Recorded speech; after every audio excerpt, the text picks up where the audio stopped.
Hello and welcome to another episode of Foundation with Steve Teed. I am your host and servant Steve Teed, asking you that important question: what are you building your life on?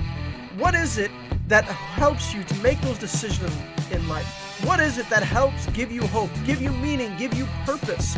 For there are a lot of things out there that are fighting for that are trying to answer the questions, but they're just not satisfactory. So on this show, we try to help you to build on the foundation of Jesus Christ by showing you that His foundation is the solid one, is the one that can stand the storms, is the one that can answer the question, and also help you to stay firm on it. Let's cut back the music, and I'll tell you where we're going to go today. Alright, on this episode, it's not going to have a theme. The last couple of shows have had a theme. This one, not really. It's kind of a smorgasbord. It's really kind of all over the map. I don't even know what this one's going to be titled. I'll make up a title for it later. But it's going to cover a lot of ground. We're going to look at things that are all over the place. And we're going to start out with a it's a study, really, is what it is. It was something that was covered not too long ago. I think even CBS did a kind of a cover on it. And we're going to look a little bit, jump in at climate change. And we're going to take a stop and look at climate change. And we're looking at a study about something about it. But really, it's all about responsibility. Taking responsibility. That's really what it's going to be all about. Because a lot of people don't take responsibility anymore. They want to pass it off. And we're going to look at something that they're kind of putting forth that is a serious issue, but they're trying to pass the buck. That's what it is. We're going to look at that. Then in our second story, we're going to come and we're going to look. It's going to be a bunch of tweets, but it's going to be, it's news because it's from the Today Show. And Today's show started. Then we're going to jump over to another publication that I've never used before because I think it's absolutely trash and garbage. But it's going to make a good point. So we're going to look at the idea of love without bounds. Love without bounds. Then after the break, we're going to come back and we're going to look at an article out by the Christian Post. We're going to look at it. You say, wait, hold on. That's not normal. Normally after the break, we look at a biblical teaching to help build on the foundation, to build on the solid foundation. Well, that's true. We do. And we are going to kind of do that. But we're going to use the article from the Christian Post as a jumping off point because it's a serious issue that we have to look at. And I believe the reason that it's so significant, and even in the article we'll see it, is the fact that they're trying to find the solution on a wrong foundation. And I think that's the issue. That's where we're going to kind of go. So you kind of drive along with me. If you want, you can buckle up if you're in your car. I encourage you to always buckle up while you're driving. If you're listening, in other words, just get comfy, get ready, because we're going to go all over the place today. So let's jump on in with our first story. That means we need the news music. There we go. Here it is. Climate change leading to more childhood obesity with less physical activity, a study finds. That's right, you heard it here. Climate change is the reason that kids are getting fatter. That's kind of mean to say it that way, but that's exactly what they're putting forth. Kids are getting fatter. All right. Now, remember, I said what this is all about is actually about taking responsibility, and that's really what it is all about. And right there at the top of the article, you're going to see that they're already passing the buck on something. And what is it? Childhood obesity. Now, let's go through the article just a little bit. You can look at the full thing. It's on temperature, but here it is. Okay, climate change has been a topic of discussion over the years, and a doctor says higher temperatures could be affecting our children's health. Now, first of all, without going into all the science and all that, I'm going to disagree that we're facing a ton of higher temperatures. I will admit, are we facing with some crazier weather? Well, sure. I think there's a lot going on there. The weather has gotten a little more, we'll say, unpredictable. Here we're coming into winter, and used to be you just look up the Farmer's Almanac, and they could give you a pretty good idea what the winter is going to be like. But for the most part, they've been guessing. They're not accurate anymore. Even when they do the weather on the weather stations and whatnot, I don't even look it up. I look it up every now and then. Sometimes they can be right, and sometimes they can be really wrong, like even more so than they used to be. But when it comes to just pure temperature, I'm going to disagree. I'm going to disagree. When it's based on just pure temperature, I disagree. It says, according to study finds, environmental psychologist Dr. Swanda Morrison is sounding the alarm in a comprehensive review of studies on this topic. She said physical fitness is the key to tolerating higher temperatures. Now, I'm going to agree with that. I really am. Your physical fitness is key in regulating how you deal with temperatures, how you deal with extremes, things like that. This is why you can have two people, one who's, we'll say underweight, we'll say one who's overweight. Put them in the same room, and one could be sweating profusely, and the other one could be shivering. Why? Because one, they're feeling the heat differently. Why? Because it'd be the same as if you had two people who were in the room, even if they were equal mass, equal size, and one was wearing a full-on winter parka. If you know what that is, it's a really warm coat. Winter parka. Another one is wearing just a t-shirt. And you put them both in a walk-in freezer. One's going to start to get cold, and the other one will be fairly comfortable. So yeah, physical fitness is going to have an issue to it. The layer of how much fat a person has. This is why you study things like walruses and polar bears. They have thick layers of fat. It keeps them warm.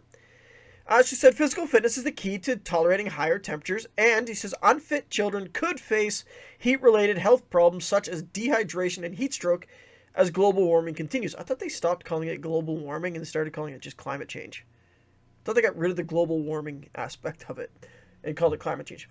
Yeah, unfit children. If they're overweights, if they get higher temperatures, yeah, their body's not going to regulate the heat. This is according to the doctor, obesity and physical inactivity among children are leaving many struggling to regulate their body temperature in the heat, leading them to do less exercise. Okay, so unpack that a little bit. And this is really what it is, okay? In the summer months, children, it can get warm. It can, and if children are warm and it's hot out, you don't want to do as much physical labor. So it's true. You don't want to play outside, that kind of thing. And then what do? You relax more. So the less exercise you do, the bigger you get. The bigger you get, the less exercise you want to do. Why? Because it becomes too hot until eventually you don't want to move. Kind of a great example of this is go and watch a couple of episodes of My 600-Pound Life. And Dr. No, he wants the people, it's like, you've got to, before we go through with this surgery, you've got to show me, you got to lose these weights.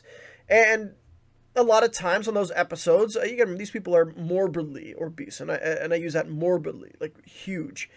And they're like, but I go to get up, my legs hurt, my knees hurt. Well, yeah, of course they do. You're carrying a ton of weight. And the problem is, what happened is it built the cycle. Well, my knees hurt, so I want to sit down. And the more you actually exercise, the better it's going to be. The same is true, it's sad to say, but with like arthritis in the knees. It hurts to move, but you have to move. You have to get through it. So it's like the hotter it gets, they don't want to exercise. The less they exercise, the bigger they get. The bigger they get, the hotter they get. But the problem is that it's breaking it down just to really one factor. It's getting hotter. That's really what they're breaking it down to. And so it says, okay, so according to the doctor, obesity and physical activity among children are leaving many struggling to regulate their body temperature and heat, leading them to do less exercise. No problem. Okay, I'm not going to disagree there. Morrison said she found that children are 30% less aerobically fit than their parents were at their age, with fewer children reaching the World Health Organization's recommendation of 60 minutes of daily exercise. The doctor criticized failures to sufficiently prioritize children's health need in climate change policy, arguing more action is necessary to get children exercising so they will cope in a hotter world. Morrison shared the pandemic made children less likely to exercise, notably when schools were closed, and she fears rising heat could similarly obstruct children from physical activity. Parents may tell their children it's too hot to play, preventing children from maintaining their healthy physical activity requirement. The study recommends physical education and for children to play sports when it comes to helping them stay fit, along with active play among friends and family.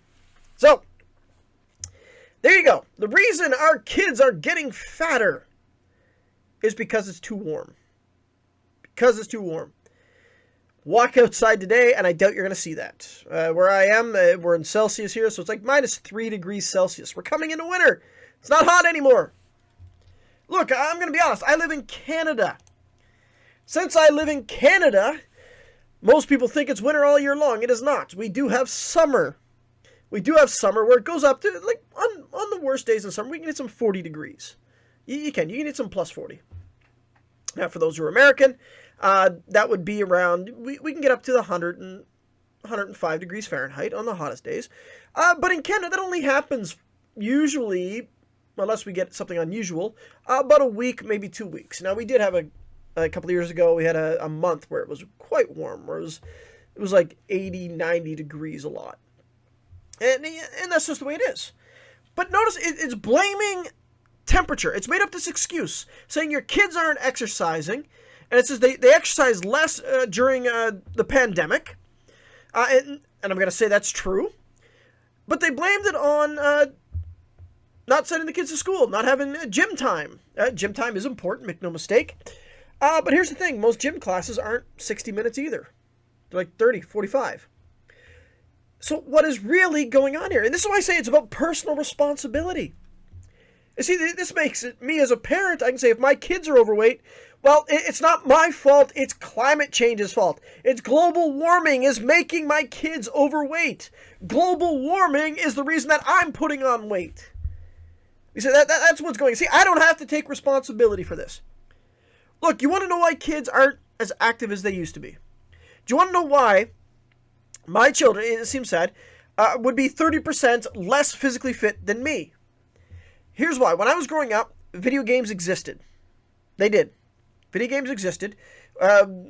We had Nintendo to Super Nintendo is what I owned, into the PlayStation 1 and then PlayStation 2. And the PlayStation 2 was kind of like the top of the line. So you had PlayStation 2, I think you had Xbox, and the GameCube is what you had until I was finished university. So you can kind of date me a little bit. But that's all we had. Cell phones, the first phone that I had that was portable was a car phone that actually plugged into the car. Glad I had it one day because the car broke down on a winter road and it was snowing outside. I had enough power in the car to make one phone call. That's what we had. Do you know what we didn't have? We had a portable system. I owned a Game Boy, and I think my brother had a Sega Game Gear. He hardly ever played it. I did play the Game Boy. It was great for when I was traveling on the bus or whatnot. We didn't have all these fancy electronics. We didn't. We didn't have all of this, hey, let's sit down and let's watch like multiple shows. You want to know what's going on? Parents aren't regulating screen time. And I got to tell you here, I'm not coming down on all parents here. Because for this, I'm going to say I'm probably just as guilty at times. My son go to school and he's had a long day and he just wants to relax downstairs in his room, playing on his computer. I can understand that. And here's the other thing. Because you now have parents working a lot, and we can say this is an effect of the pandemic as well, where parents were working from home and not everybody has returned to the office. And since a lot of them are doing such, what is going on is like you need the kids to not to bother, so it's easier to give them a device. Give them a phone, give them an iPad, give them a tablet. Let them go and play. Let them go and play on it. And guess what they're not doing? They're not getting the exercise. Now, my family doesn't really have this much of a problem, except for probably with our oldest. And we had to crack down on it. We did. My oldest, he was a little overweight a couple of years ago. So what did we do? We had to teach him to limit how much he ate. We had to change what they ate. We had to watch this. We had to watch the processed foods. We had to watch the fast foods. And now, thankfully, because the way our kids are, we had to change the diet so a lot of it's homemade. Truthfully, we make bread, we make pancakes, we make spaghetti. A lot of it's made at home. It's what we do now. We have to make it home. So what has happened is they're passing the buck. So it's not my fault. It's not my fault. It's this fault. It's the fault of climate change. It's the fault of global warming that I don't want to exercise. Look, it's not hot all the time. What did my wife and I have to do? And we had to, when we get up in the morning, we had to kick our kids outside in the morning. throw them outside at 9, 10 o'clock. And then when 11:30 comes on, I say, okay, now you can come inside if we're going to have a really hot day. And what do we watch? We watch the heat index. We watch the index, UV index. That's what you watch.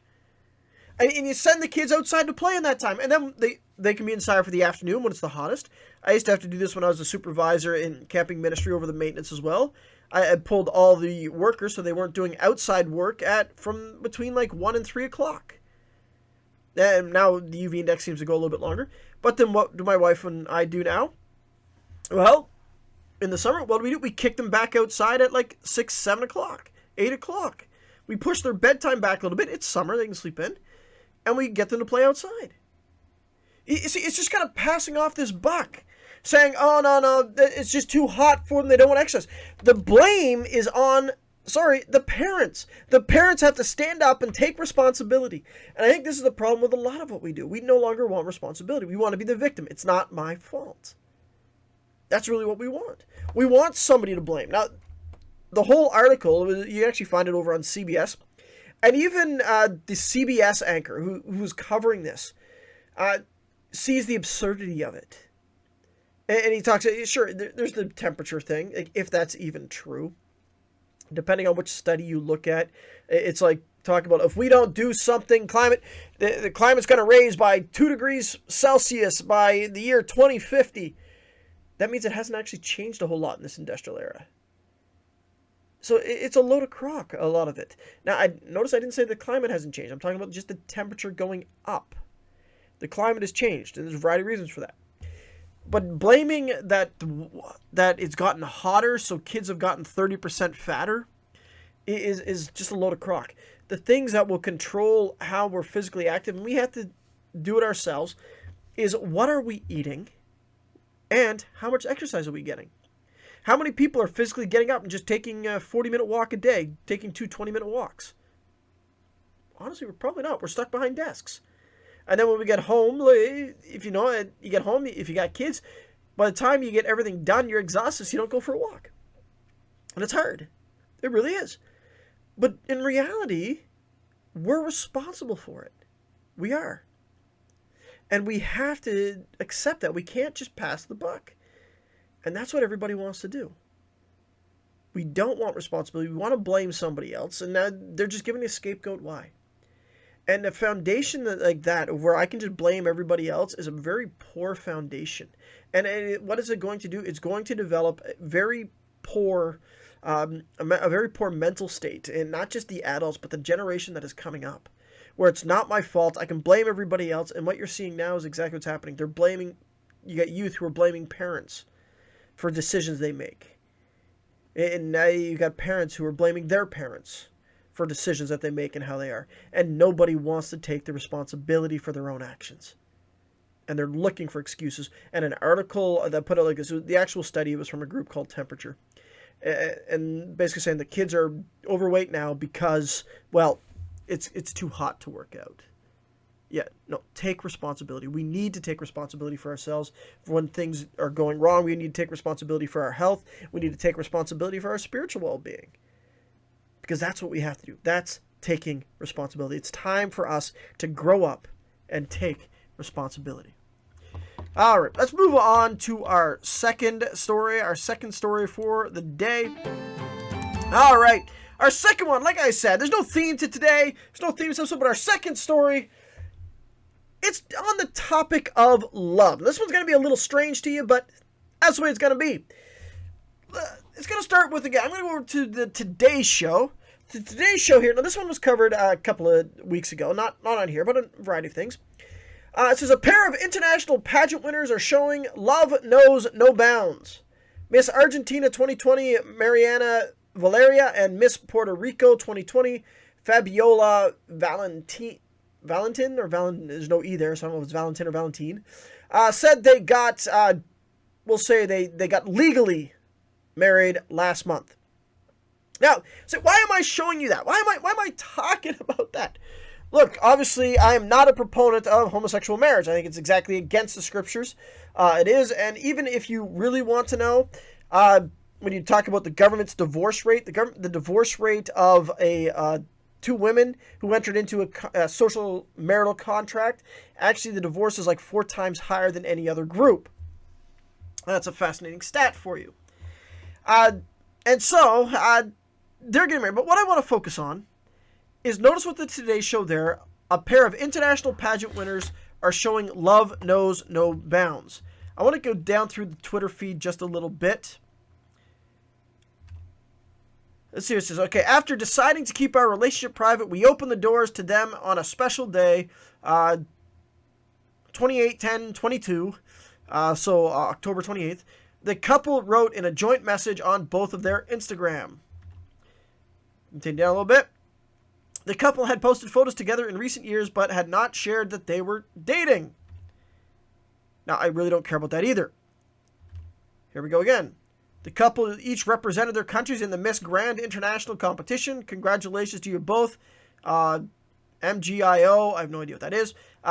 Always supports love without boundaries, the organization wrote on Instagram. So, why do I want to keep showing it? Notice that they kept saying this love without boundary, love without boundary, love without boundary, love without boundary. And you go, well, what does that have to do with anything? Why do I want to talk about that? Because there's been this slogan that it goes around, particularly when it comes to homosexuality, homosexual marriage, is the idea of love is love. Love is love. Love is love. Love is love. And so the question then becomes, is that true? Is that true? Is love love? And I even asked the youth about that, and then gave a survey, and one kind of said, yeah, love is love, which is fine. I just wanted their answers. I told them there's no wrong answers at that point. And love is love, but and I've done this, it does actually break down. It's like, well, love really isn't love. What I mean by that is the way we say I love a person is not the same that I say I love something else. You say, I love my new car. Am I going to marry my new car? Am I going to be intimate with my new car? Well, I hope not. Definitely hope not. But the question is, they kept saying there, this idea, this love without boundaries. And what are they referring to? The whole argument is based on this issue of you can't be told who to love. There's nothing wrong with who to love. You can love whoever you want. In fact, I've noticed things like a rise in articles on things like polyamory, polygamy, open marriages, and that kind of thing. Even to the point when it really comes down to it, this is a little bit off topic, but I'm coming back to it, is that what I even noticed in the idea of open marriages, it's got nothing to do with open marriages, which is a failing concept anyway. All you really have is adulterous marriage. That's really all it is. Is one person wants to have an affair but doesn't want to go through the problems of divorce, really is what it is. And that's really what kind of brings it up. And I'm not an advocate for divorce either. I'm against divorce as much as possible. But obviously I'm aware it exists because sin exists in this world. But this love without boundaries is basically saying you can love whoever you want. Well, this is going to bring me to the next part. Now, there are certain shows that I have never watched. And one of those that I can proudly say I've never watched, and I can't tell you who any of the characters are whatsoever, Game of Thrones. And I believe, and somebody will correct me if I'm wrong, that Game of Thrones kind of has a spin-off, or at least a spiritual success, we'll say, as best I can say, House of Dragons. I think it's a spin-off or knockoff or just a successor. I'm not really sure, but it's in the same vein as Game of Thrones. Now, I've never watched any of them. But something about House of Dragon caught my attention. House of Dragons is now, I think they finished their season. And I really don't care if I spoil anything for anybody, because I really don't care about the show. Both those shows are absolutely morally corrupt. I do know a little bit about them. And I don't recommend anyone really watch them. But here is an article from Cosmopolitan. Cosmopolitan on Twitter. Now, as I said, this is the source I said I have never used because I think it's absolutely garbage. It really is. But here's their actual tweet. Now that House of Dragon is over, I'll say it. Incest fantasies are hot. Think about that. Think about that. Incest fantasies are hot. Now, again, like I said, I've never watched House of Dragon, but if I understand this correctly, the man, their brother and sister, the guy is actually considerably older. I think in the books, I did do a bit of research on this, that he's like 16 years older than her, that kind of thing. And they ended up with an incestual relationship. A marriage broke down so that they could be together. And then it tries to validate why this is fine. It does. It spends time. Now, this isn't the first time Cosmopolitan put this forth. They put one forth about 7 years ago about an actual brother and sister who were seeking to get married in a marital loophole, because incest is actually illegal. But even in that article, they break down why it's illegal, and then they try to argue why they're trying to come up with, like, nature says that incest is wrong, and they try to say it's because that evolution tried to put in our minds of genetic things, and there's a faulty premise even in there, and I could argue it, but I'm not going to argue a whole long time on this. But the point is, this is where it's going. What about love without bounds? Isn't that what the Today Show said? Love without bounds? So what if a brother and sister want to get together? What if they really want to get together, huh? What about that? And so you wonder about that. And I'm going to pull up a second article here. It's the same one before. Or not an article, but another Twitter's point. And look at this. This is from a Twitter account. It's live on Twitter, called Incest Advocate. And this is what their Twitter says. It says, "We can now happily vouch for the fact that a large chunk of society now agrees to these views by Zena M. O'Brien." And they said, well said. Now, what did Zena O'Brien say? She said this: "I am fine with incest as long as it's consensual. Sex is just another pleasurable activity and should be viewed and treated like any other pleasurable activity. Close relatives can cook together, play games together, etc. So why couldn't they have sex with each other?" And you'd be surprised how many people agreed with that statement. This is where our society's heading. And even in I mentioned the original article about by Cosmopolitan 70 years ago, it was all about the idea that, hey, the only reason you don't is because of genetic things. And they said that's it. That's all it is, just genetics. If you take the genetics out, well, then what's the issue? Where's the boundary? And see, there's a couple of things that have gone wrong here. That tweet by Zena O'Brien, that sex is just another pleasurable activity. No, it's not. Now, what do I mean by that? Do I mean that sex isn't pleasurable? No, it's not what I'm meaning. Sex is pleasurable. It absolutely is. It's just that sex is just another. Something happens in sex that a lot of people want to get away. And our society doesn't really teach. Society has been teaching that sex is just a pleasurable activity. So go ahead and do it. But sex itself and being intimate has a spiritual side to it. There's a sacredness to sex, is what it is. And because that has been lost, they're like anything goes. Because they've removed the cornerstone, they removed the solid foundation, you now have a foundation that is completely rocky and full of holes and completely falling apart. And what I'm showing you there is the contrast with those same people on the Today Show. Would they tweet out about a brother and sister who are in an incestual relationship they're not going to have children? Would they have a problem with it, or would they continue to say love without boundaries? What about a person and an animal? What about a person and an inanimate object? What about I read a case about a person in Japan who wanted to marry a doll. Love without boundaries, isn't it? And see, that's the issue. They've removed this foundation. It's such a bad foundation to be on, where it doesn't hold water. Where do you draw the line? If you draw the line at incest, why did you draw it there? If you draw the line at bestiality, why are you drawing it there? Why aren't you drawing it at homosexuality? And see, that's why that foundation doesn't hold any water. And what you're seeing as these break down, and as we've gotten away from the reality of who God is and his moral standard, and we've gotten away from the biblical principles, what we've now developed is a line that keeps moving.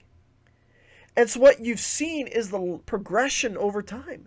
And this is what people said, oh, you're just a conspiracy theorist, years ago, when they said, but if we accept homosexual marriage, it's going to lead to other things. And they said, no, it's not. No, it's not. No, it's not. Well, this is exactly what's happening. It started, homosexual marriage was advocated for. And for years, that's all that kind of was. But over the last while, what do we have? Well, we've got to destigmatize pedophilia. That's what an article was about in a book about. Destigmatize it. No longer call them pedophiles. It's got a negative connotation. Let's call them minor attracted persons. And say that's fine. And say as long as they don't act on it, they're okay. But basically, what is that doing? That's just making it another sexual orientation. And then now they're advocating, incest. Well, it's just a fantasy. That's what Cosmopolitan's putting forth. It's a fantasy. Just a fantasy. And say, as long as you don't act out it. And then the other's like, well, sex is just a pleasurable activity. As long as it's consensual. And they may even advocate, as long as you don't have children that way. So you don't even put a burden on the medical system. So if the guy has gotten a vasectomy and can't have children, should it be all right there? Why? Because love knows no bounds. You see, this is the issue. When you've removed the line in the sand where God put it, this opens the floodgates to complete immorality, complete depravity, and this is what you're seeing starting to be pushed. And this is what's coming. And whether we like it or not, this is what's going to be taught in the schools. And you say, well, Cosmopolitan's a junk article, it's a junk book, it's a junk magazine. That may be true, but there's a reason it still exists. People read that garbage. People believe that garbage and think that it's absolutely fine.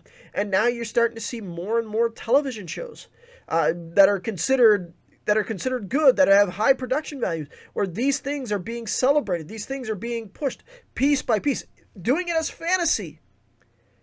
And yet fantasy becomes reality. It really does. People who fantasize about these things, eventually it does come to light. And that's the slippery slope. Why? Because the foundation has been completely removed. And without the foundation being firm on Jesus Christ, these things become permissible. Yet in the end, all it really does is fulfill the fact that humanity is filling up the cup of God's wrath, and God's wrath is going to be poured out. This fulfills Romans chapter 1. And it breaks my heart to see this is what people are accepting. This is what they're putting forth.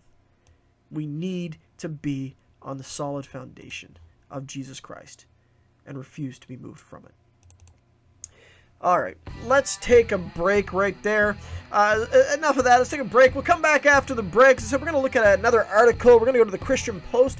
But we're really going to unpack it in light of the Bible. Look at how it's an issue to today and see where it goes. So come on back after the break as we continue in our episode today, building on the foundation. On behalf of the team at Creation Ministries International, thank you for your first-time visit to creation.com. Creation or evolution, design or time and chance? It's a foundational question that affects every human being. And that's because what you believe about where we came from affects your ideas about the meaning of life, how you live it, and where you're headed. You see, what you believe about where you came from also shapes your view on whether there's an eternity or not. If we are the result of meaningless chance, then we simply return to nothing when we die. But if there is a Creator God, the Bible tells us that He has done something about the fact we will all eventually die. But can the Bible be trusted in an age of science? We pose three big questions and hope that you can see that the answers to questions 2 and 3 depend upon what you believe about the first one. Creation.com represents over 30 years of research by many scientists and specialists, and here you will find articles and media presentations on this hot button topic, the creation versus evolution debate. Best of all, it's all free. Many have questions like, what about dinosaurs in the Bible? Could God have used evolution? Is there life on other planets? And why would a loving God allow suffering and death? We've endeavored to answer these and hundreds more. So please enjoy creation.com. All right, welcome back to our episode as we're continuing here on today's episode, which is kind of a smorgasbord. Like I said, we're all over the map, but that's okay some days. That's a lot of times that's how my mind awfully works anyway, where I'm all over the place and trying to just narrow it down. But we're going to be continuing on. As I said, it seems kind of funny, but I'm going to be going to another news article, but we're going to build into the scripture because I think it's something a lot of people deal with. So let's kind of get into that. Because we really need to get into it. We're going to look at something. This is from the Christian Post. So because it's a news article, I'm going to do something here on the second half that I've never done before, and that's just go with the music. Alright, just because we're kind of continuing in that vein, so let's unpack it a little bit. So what exactly are we going to be looking at? Well, here's the article. 42% of Gen Z have diagnosed mental health condition. Majority worried about future study. So, what are we going to talk about? We're going to talk about mental health. And I'm going to break down this article just a little bit because there's some things in here that are absolutely of note. And I think the actual answer is found in the article as well. And so we're going to unpack it a little bit. So let's work through it while I take a drink of water. That always seems to happen when I want to really get going. I get a dry spot there. So, what is actually going on? So, first, I want to say I'm not against mental health. I think it's a very real issue. But I think what has happened is what is behind the sudden rise of mental health issues. And as I said, this article is going to unpack that without really understanding unpacking it. And why is it so many people are dealing with mental health issues, and what is the actual solution? So, let's go a little bit through the article here, shall we? So for those who are having a problem here, so nearly 70% of Gen Z, people born between 1997 and 2012, say their mental health was adversely impacted by the COVID-19 pandemic, with 42% of adult members of the cohort reporting that they have been diagnosed with a mental health condition, and many of them say they are worried about the future, a new study from data management firm Harmony Healthcare IT shows. All right, so in there you get a definition of what Gen Z is. People born between 97 and 2000. Typically, the millennial generation is before that. They've stretched the definition of millennial to a little more of an extreme. Millennial typically meant people who would reach adulthood around the year 2000 kind of thing. But they've kind of stretched it a little bit more. Where my generation, where I am the beginning of the millennials. So technically I am a millennial. My wife is not. My wife is Gen X, I think. So the millennials are Gen Y. So it's the next generation. So my children are growing up as Gen Z. And I've worked with a lot of Gen Z. And so they're saying nearly 70% of them say their mental health is adversely impacted. 70%. It says 42% of the adults have been diagnosed. Now, is that clinically diagnosed or is that something else? That's debatable because a lot of people are self-diagnosed. So the study which was based on a survey of 1,055 Gen Z members from the ages of 18 to 24 in September, included 47% men, 45% women, 6% who identify as non-binary, and 2% transgender individuals. So I think you're going to run into a problem right there.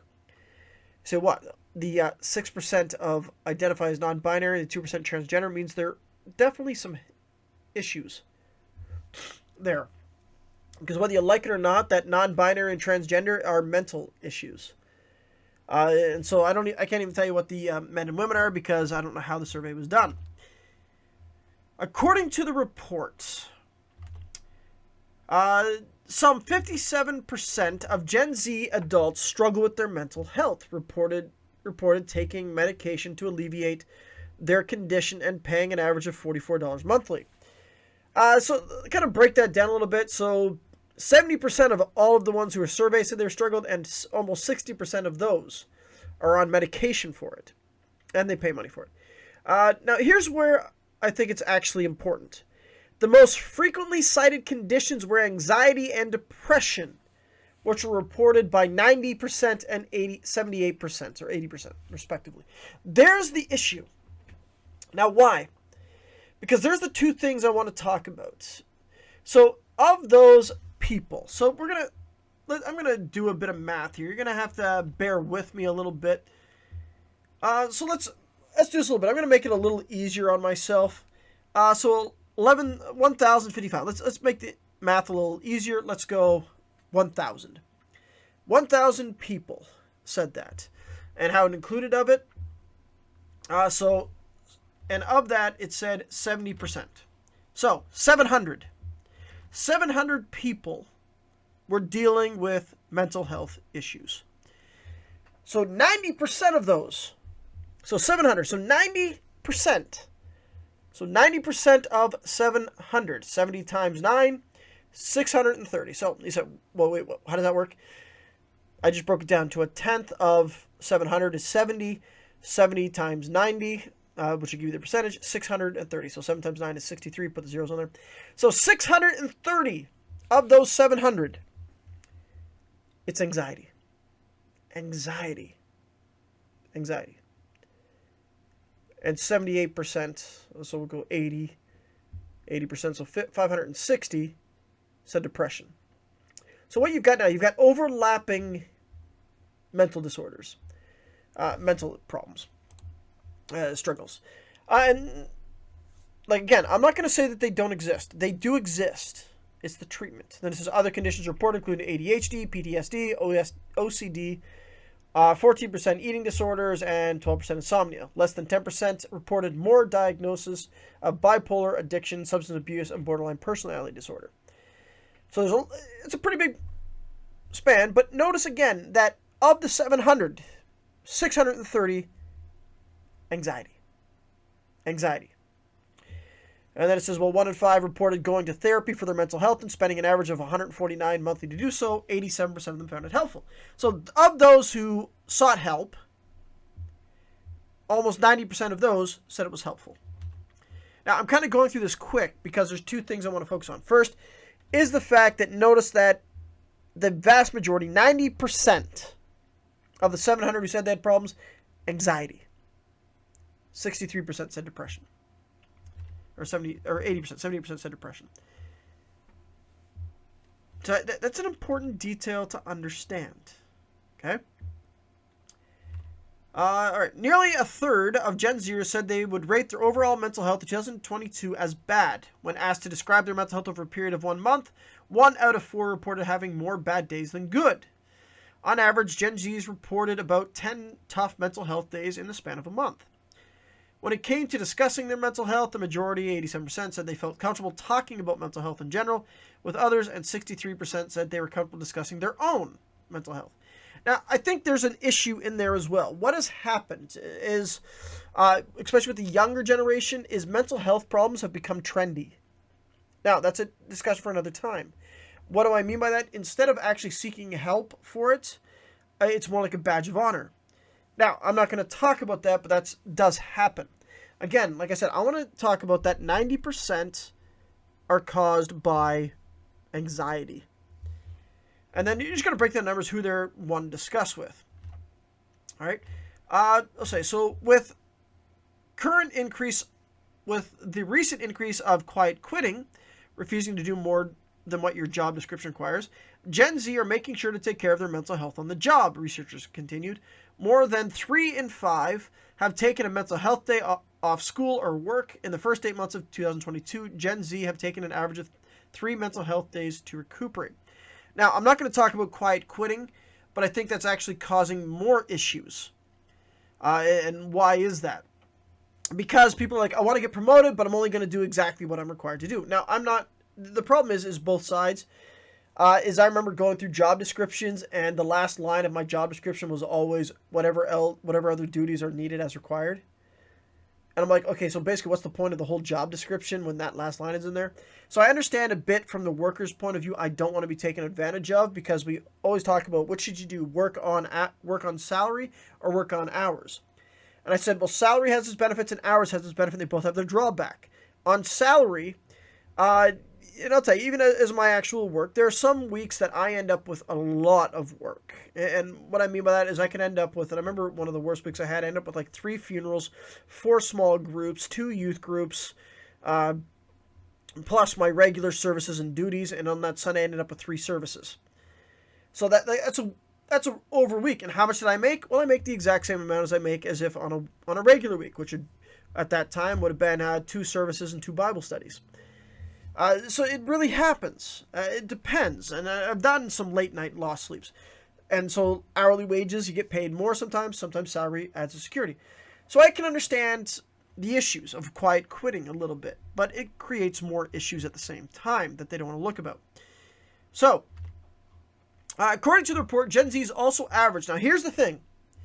Here's what I want to get into. Remember, they're dealing with anxiety and depression. According to the report, Gen Z spent an average of 4 hours a day on social media, particularly YouTube, and it says many have made a connection to their poor mental health and social media. More than 57% said they had to take a break from social media for their mental health, while another 36% reported they deleted their social media to protect their mental health. That's one of the issues right there. Right there. Social media. Social media is an issue. Why? Why is social media an issue? Because, one, people are spending so much time on it. And when I'm talking about social media, I'm not talking about Facebook in itself, but Facebook is a major issue. But typically, it's an older generation. Gen Z, for the most part, is no longer on Facebook. They're on Instagram and TikTok. Really is what it is. This is particularly YouTube. It's not, they are on YouTube, but I'm going to guess they're spending more time on Instagram and TikTok. And those places are horrible when it comes to things. Why? Because it really causes issues. It really does. Where you get validated in these things. You're getting hit with these things over and over and over and over again. And it's good that they're recognizing this. That more than half, 57% said they had to take a break from it. Because there is a direct connection between it, especially if they're spending over 4 hours daily on social media, just flipping through videos, getting inaugurated over and over and over again. In other words, one of the things that is causing anxiety and depression is the fact that they're being hit with the messages over and over and over again. They are. It's the material that they're being assimilated in, that they're just being hit with it all the time. The narrative that is being put out there all the time. And yes, Facebook, TikTok, Instagram, YouTube, a narrative is being pushed constantly. And if you're constantly, and I put this in, there's a reason that we don't allow youth, young kids, to watch horror movies. Particularly, you think of the big bad guys like the Boogeyman and that kind of thing. Why don't we allow them to watch these things? Because their mind isn't able to process reality and fantasy. They can't really make a distinction between the two. So, well, sure they can. Well, no, they can't. And so when they're just being processed, these things, and they're getting processed. They're watching movies that there's something in the dark. There's something in the closet. There's the boogeyman's in the closet. The boogeyman's under the bed. The boogeyman's coming to get you. And this is what they're seeing all the time. Is it any wonder that they can't sleep and they have nightmares? Now, I'm using that kind of argument, but there's one that's very real. How about this idea that they're being told that everywhere around them, there's death, there's destruction. Everywhere they go, that something's out to kill them. That the world's gonna end in 10 years and there's nothing you can do about it. That means they're not gonna even grow up to be parents and grandparents. The world's gonna be dead. You're not gonna be able to live. And if that doesn't get you, then you're gonna be hit by a disease. A disease is going to kill you, and the disease is all around you. And everybody's your enemy. And everywhere you go, that person, if they get too close to you, they potentially could have just killed you. They get told that walking down the street, there's villains everywhere. That girls are being told that every man is just looking to rape them and to sexually assault them. That men are being constantly told that you're nothing of value, that you're a predator. When one group of people is being told that everything about you, yet you're racist, you're bigotry. When another group is being told constantly that you're a victim, that there's no hope for you, that the system is against you. And all these things are constantly at them. Is it any wonder that they're living a life of depression, of no hope, of anxiety, of worry, when that's what they're being told constantly by the media, by social media, by YouTube, by TikTok, being told all these things. And at the same time, they're being told that your parents really don't love you if they don't affirm absolutely everything about you. When you're being told that you're all alone, is it any wonder that their mental health has absolutely struggled, that their mental health has been destroyed? Is it any wonder? And you say, well, these aren't teens. These are getting older. But this is what they were told for the last 4, 5, 6 years. So when they interview an 18-year-old, they were 16 at the start of the pandemic. When they interview a 20-year-old, they were 18 at the start of the pandemic. And we have been told that through the science, and you say follow the science, the actual science says that the human brain, when it's in its development case, doesn't actually finish until it's about 25. And so being told with all these messages daily, is it any wonder they're coming in with that problem? Now let's look at what they're actually having problems with. When it comes to concern about the future, the majority expressed how insecure they felt, especially when it comes to their finances. Now, no doubt about it, finances are actually a major issue. I discuss it constantly with my wife as we watch everything go up. It's a general concern. It's a valid concern. I don't want to invalidate any of these worries because they are real, a lot of them. It says Gen Z is worried about the future. Nearly 90% of Gen Z does not feel like their generation has been set up for success.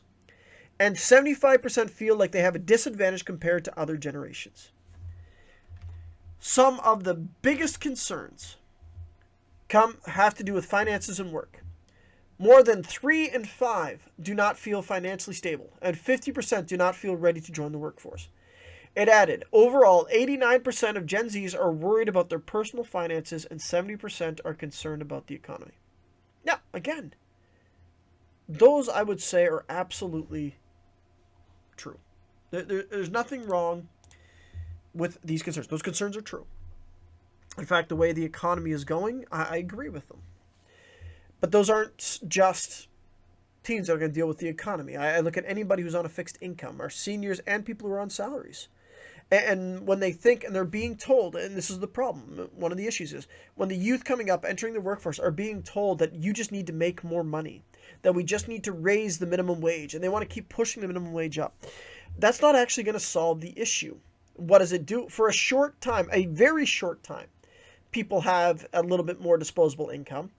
But it doesn't last. Why? Because all that really does is every time minimum wage continues to go up, everything else goes up. The cost of everything goes up. So you've got this issue that you're being told a couple of things. And here's where we're going to get to the solution in a second. Is they're being told that there's all this terrible stuff out there, that it's a problem. And why are they anxious? Why are they depressed? Because they're looking at two things. They're looking at the forecasted future, and it's bleak. And I'm going to tell it is. I'm looking at just how the world is, and I'm expecting food shortages to really pick up across North America in the next year. I really am.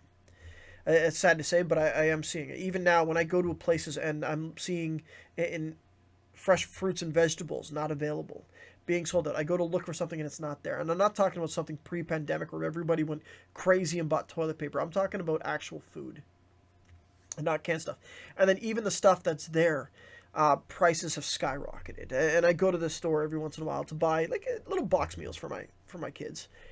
They used to cost $5 just for a couple of chicken tenders and some potato wedges. Now that same cost is $7. So it's gone up a bit. I go and I look at even McDonald's, the price of McDonald's or Burger King. And you look how it used to be like a Big Mac meal would be like $7.50. Now to get it, you're talking $10, $11, $12 even. For a regular, like what you classify as a fast food meal is now like $12. And then that's not even including the price of fuel. If it came down and was like, oh yeah, we got this little bit of break. Now it's right back up to where it was before. And so the first problem is you're getting a message of doom and gloom. And is it any wonder why? And then they're looking at, well, who's in control? Who's in control of this? And when they look at it, they realize, well, really nobody is. Is it any wonder people are anxious? Is it any wonder that of the 700 who claim that their mental health is suffering, 630 of them on that survey are saying that it's anxiety? It is anxiety. Why? Because they've been instilled fear. And the children growing up are being groomed into it. They really are. It's fear. So that's the first issue. The second issue that is coming in is they're being fed false promises. They're being fed false hope, and it's not taking. And what I mean by that is they're being told, oh, just do this and have this. And they don't believe it. It's a false hope. And so where does the answer lie? Where does the answer lie? And I think that's where where we're going to come to a little bit to the lesson today. What I want to talk about. There is a hope. But isn't it, and where's the hope found? The hope is found on a solid foundation. It is found there. And here's where I want to go. Philippians chapter 4. Going to the Bible. Why? Because I think the Bible does have the answers. It helps build us on that solid foundation of Jesus Christ. The first one says, look, be anxious for nothing. Remember, what was 90% of the mental health issues? Anxiety. Do we have anxiety? Absolutely we do. I'll never deny that there is anxiety. I'll never deny that there's things to be anxious about. I'll never deny that there are things that we're going to be anxious about. It is true. And that goes for all generations. Look, I worry about my kids. I'm anxious for my kids. I'm anxious about providing for my kids. I'm anxious about being able to put food on the table. Now, to this point, we are able to do it. Yes. But I still look towards the future. And there's anxiety in it. So what's going to happen in the future? It says, but be anxious for nothing. Here's why. But in everything, by prayer and supplication with thanksgiving, let your requests be made known to God. Now, even in the comments of that article, there's only a couple. I'm only about 6. But one person, and some of the people I agree with, there's like, the problem is they're being fed a false hope. Now, they're not saying it. This is how I'm saying it. They're being told to trust in man. They're being told to trust in the governments. They're being told to trust in the system, that these things are going to look out for them. The Bible, Psalm 118, verse 8, trust in God, not in man. That's a paraphrase of it. But the foolish is the one who trusts in man, who puts their hope in man. Because man is fallible, man is sinful, man is greedy. In fact, some of the problems that we're having here is grocery prices going up, and they had an article about this not too long ago. Grocery prices are going up, and the top people at the grocery stores are raking in the profits. So something else is going on. Some of it's the greed of man. But it's the true hope. One of the things that has happened, even after the pandemic, is, and I noticed this, that people, when they were trying to decide where to limit their spread, that what they cut out was church. And we said to people, we saw them going to sports, going to a restaurant. But they said, well, we have to limit our spread. And where'd they cut it out? They cut it out the church. And then you've got a society that's cut God out, saying it's all fabricated. And now they've got a generation that is growing up without the truth of the gospel of Jesus Christ, without that solid foundation. And they're wondering why anxiety is so high. Why people are suffering. Look, and this is going to be harsh, but if we are suffering from chronic anxiety, it really is an issue of a lack of faith. You say, how dare you say that? Well, here's how I'm saying it. I equate it this way. If we're driving along and we're in a car or a plane, but I'll use a car here, and it really starts to heavy rain, or if you're in the north here, it starts to snow. And the roads start to get slippery, it starts to get harsh, and you're a passenger, and you're in a passenger with a rookie driver. A driver who's not used to these conditions and that kind of thing. And everywhere you go, you go to go around a turn, the back end starts to slip out, or you start to hydroplane and all that. You're going to be anxious because you have no faith that the driver can get you through. But if you're with a professional driver, somebody who's used to the conditions, and they're going, look, it's all right. I know how to handle this. We're going to get home safely. And you're going to be like, I trust him. It's like, why don't you fear? Because I trust the driver. I trust that he knows what he's doing. I trust that he's got this.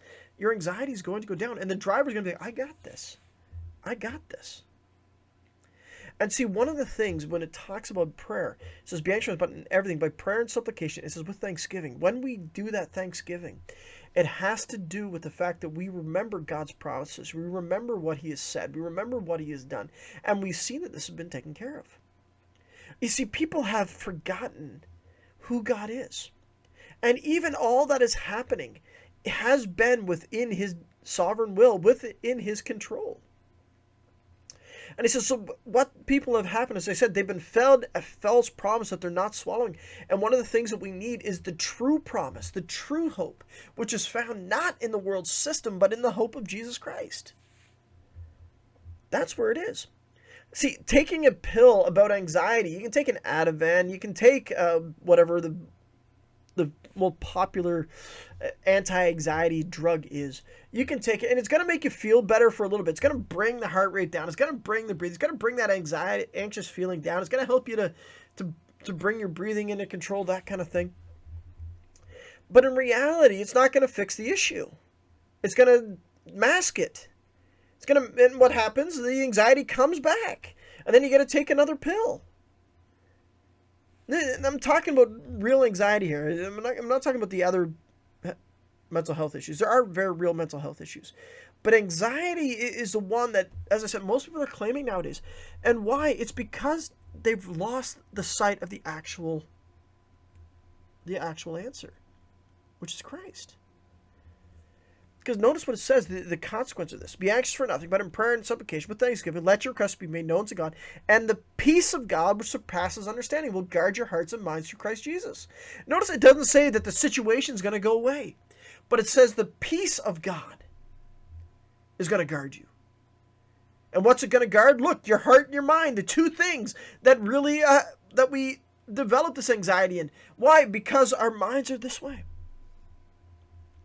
And so what is happening is, as I said, we're spending so much time on these things where we've got no real hope, where the real hope is found in Jesus Christ. But what has happened? We've cut ourselves off from it. People have stopped attending true churches. People have stopped attending churches where the gospel is really preached. And what do? Well, they shut it themselves off into their own being, saying, I don't need to go to church, when actually we do. They've stopped hearing the truth. They've stopped reading the Word of God and rather reading self-help books disguised as Christian books. They go to life coaches or life help seminars disguised as biblical churches rather than the actual truth. And then they wonder why anxiety is so rise, because there's no faith that is actually built on the solid foundation of Jesus Christ. And what are they consuming from day to day? Remember the article again, it said that most of them realize that almost all of them are 4 hours a day on social media. Now, I bet you it's actually higher than that. But 4 hours a day, at a conservative number, I think it's much greater than that. That they're consuming all this. Look at what the next thing is in Philippians chapter 4. Finally, brethren, whatever things are true, whatever things are noble, whatever things are just, whatever things are pure, whatever things are lovely, whatever things are of good report, if there's any virtue and if there is anything praiseworthy, meditate on these things. Now, that word meditate is not the word that we use in our society today. Our idea of society is to try to empty your mind. And again, this is what one of the cures for anxiety is. I've looked it up, especially things like how to deal with anxiety, because you get all this bad news. And they're like, oh, practice meditation. And they're always like, calm your breathing down. It's like, realize your breathing. Take reality of your breathing. That kind of thing. That's what they're kind of putting forth. And so it's this idea of empty your mind. But notice that this biblical definition of meditate is very different. Rather than emptying yourself, it's filling yourself. But filling yourself with what? What's noble, what's just, what's pure, what's lovely, what's good, if there's virtue in it, if it's praiseworthy. In other words, what's happening is people are consuming so much of the local media. They're consuming so much of this negative stuff that even when they empty their minds, if they try to practice this emptying of mind, they're really just filling it again with the junk. And then they go through this process of being anxious again. So rather, what have we got to actually do? We've got to meditate on what is good. We got to fill our minds with what is good. And what is good? What is good? That's a good question. What is good? What is that noble thing? The good thing is this. That God is on his throne. That he is sovereign over all these things. That everything that we need, not everything we may want, but everything we need is sufficient and supplied in him. When we know the biblical truth, we understand who God is, and we know this, that we are loved, that we are part of his family, that we are forgiven, that we are secure in him. Even if our life is lost due to disease or whatever, we are in Christ. We are alive in him. This is the good news. This is what we need to focus on. This is the message we need to hear. It's about time that we stop thinking about disease all around us, even though it's there. To stop being frightened by it. That doesn't mean we don't take precautions against it. We stop allowing it to consume us. It's when we stop thinking constantly about tomorrow, saying, hey, I'm not going to have enough. It's when we get back to praying, your will be done on earth as in heaven. Give us this day our daily bread. That's what we need to fill our minds with. And when we walk with Christ, the peace of God that passes understanding is going to guard our hearts and minds. When we take that anxiety and we lay it before God, instead of reaching for the pill bottle, let us reach for the Word of God. And I encourage people to put on the praise music, the good praise music, that uplifts Christ, that uplifts God, and listen to it. Instead of focusing on social media, spend our time in the Word. Instead of putting our face in Facebook, put our face in the good book that is of Jesus Christ. And I bet you we're going to see the mental health of anxiety start to recover. Because anxiety literally means I have no hope. Everything's out of control. And when we know that God is on his throne, when we are on the foundation of Jesus Christ, that he is with us, that he's never left us nor forsake us, that he is with us to the end of the age, and that everything that has happened is in his sovereign will, and I can trust him no matter what I face. And even if the ultimate price happens and my life is coming to an end, that I am still secure in him, that I am convinced, the Bible says, that there's absolutely nothing, neither life nor death, can separate me from the love of Christ, love of God, which is in Christ Jesus, my Lord. Then what do we have to be anxious about? Let us be on that foundation. Let us be on it. And I encourage you that if you are continuing to struggle, talk to somebody about it. And a lot of times, here's the sad issue, is notice that they're paying for people. Do people forget that pastors are actually trained in this as well? Because one of the issues I think that has happened is people forget, yes, we are mind, yes, we are emotion beings, we are physical beings, we're emotional beings, but we're also spiritual. And I think that a lot of the issues that we're talking now about the anxiety, the depression, yes, they're partly mental, but the root is not in the mental. The root is in the spiritual. And it's about time that we get back to treating the spiritual by being pointed back to Jesus Christ. And so if you are suffering from this anxiety, you're suffering from this depression, I encourage you to seek out the help, but I encourage you to also look towards your church, look towards a pastor, say, can I come and talk to you? Because the good ones won't say no. They'll say, please come. And expect to hear about Jesus, the one who can give the hope, the one who can satisfy the anxious heart, and the one who can do it correctly. All right, we're going to come to a close there today.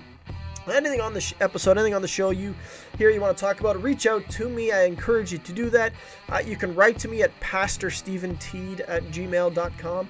And even if you're a distance away, you'd like to have a conference with me and talk, we can do that through the magic of technology. Through Zoom, I'll set up a time with you. I'll set up an account with you, and we can go from there. And so until next time, I pray that your hope and your faith is found in Jesus Christ, that you will rest in his knowledge, in the knowledge of him, and in his peace, and that you will always build on the solid foundation of Jesus Christ. Until next time.